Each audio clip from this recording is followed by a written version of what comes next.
I had been late a few times because I wasn't used to the bus schedule, and the lady that I relieved, she told me if I was late again, she was gonna have to tell the boss, and that kind of scared me because I was afraid to get in trouble or even lose my job, which I loved. And I just started to panic and looking at my watch, thinking, I'm gonna be late, I'm gonna get fired. And then I just heard the sweetest little voice say, "Excuse me, do you need a ride?" And I thought, yeah, I do, but you're a stranger. So my initial reaction was, I looked at him and I said, no thanks, I don't need a ride. Thank you though.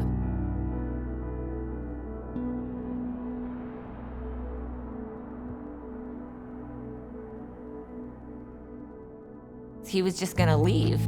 And so I had a split second to think, and I was thinking, I need a ride. He offered me a ride. I'm gonna lose my job. He's leaving. If he were some sort of psycho, why would he just leave? I think he would come try to drag me into the car or something. And so I actually yelled to him, yeah, okay, yeah, I'll take a ride. When we were pulling up to my work, he said, so how about I pick you up in the morning and we go to breakfast? So I thought, I'm just gonna give him a fake number. That always tells them you're not interested. They call it once and then you never hear from them again.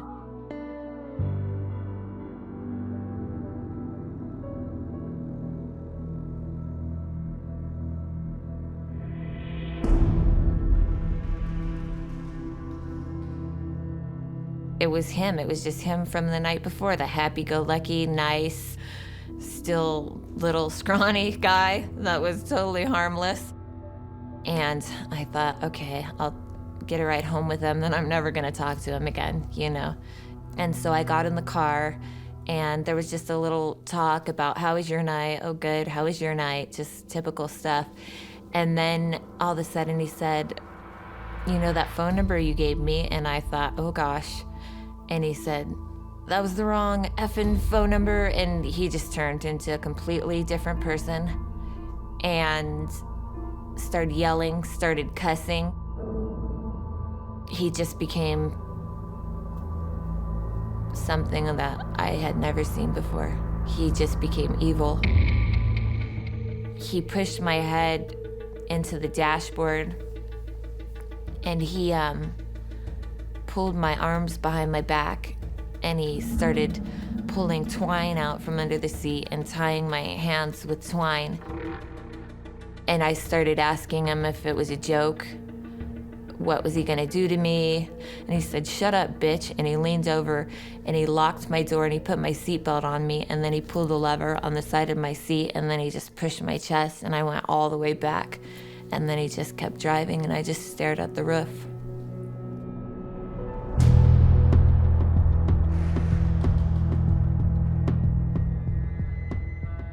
He pulled over and he climbed into the passenger seat where I was at. He took my shoes off and he started hitting me with them in the face and screaming at me and calling me a bitch. And he took his knife out and he just started trying to cut my shorts off of me. Then he cut my underwear off of me on both sides and just pulled them out. And that was the first time I thought he's done this before. He was just do, you know. This was nothing for him. He's done it before.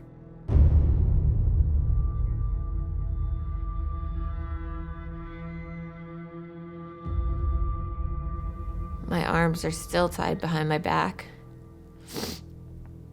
He lifts my feet way up in the air and I just fall into the trunk. And then he slams it shut. And then he gets in the driver's side and starts the car and starts to drive back towards civilization.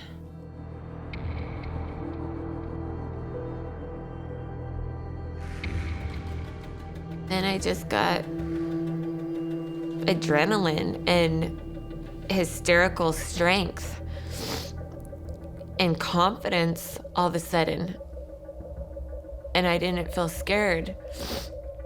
And then I just started going like that and trying to pull my arms apart.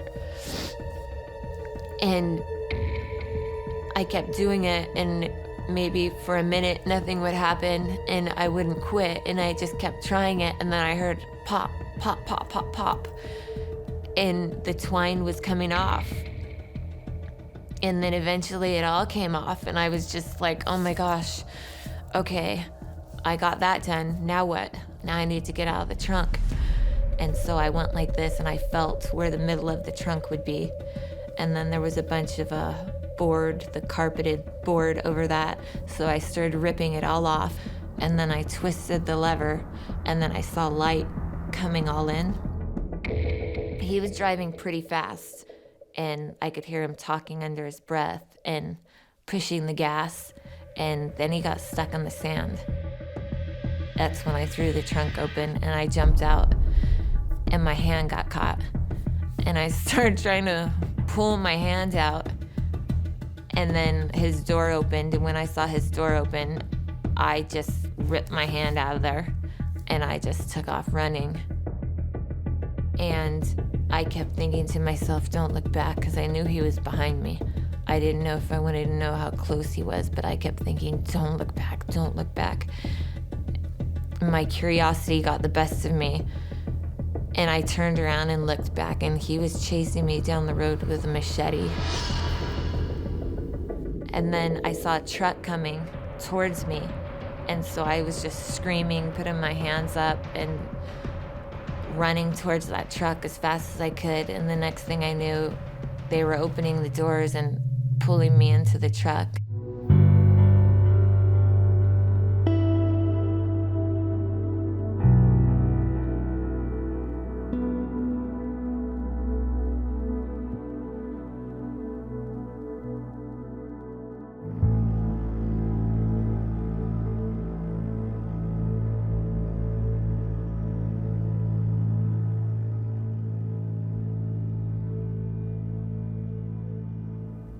They had no tire prints, tire tracks, because when they went to look for them, a bulldozer had already run over them to clean the sides of the street. Just everything went in his favor in the way of evidence. There was nothing.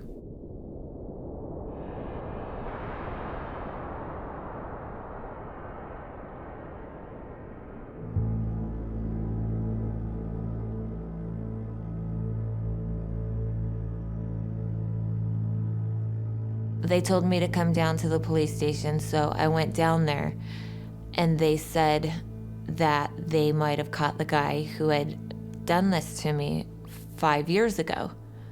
And I was like, oh my gosh. And they said, okay, we want you to look away, and we're gonna put down some pictures. And so I looked at the pictures, and right away he stood out, and I said, it's this one.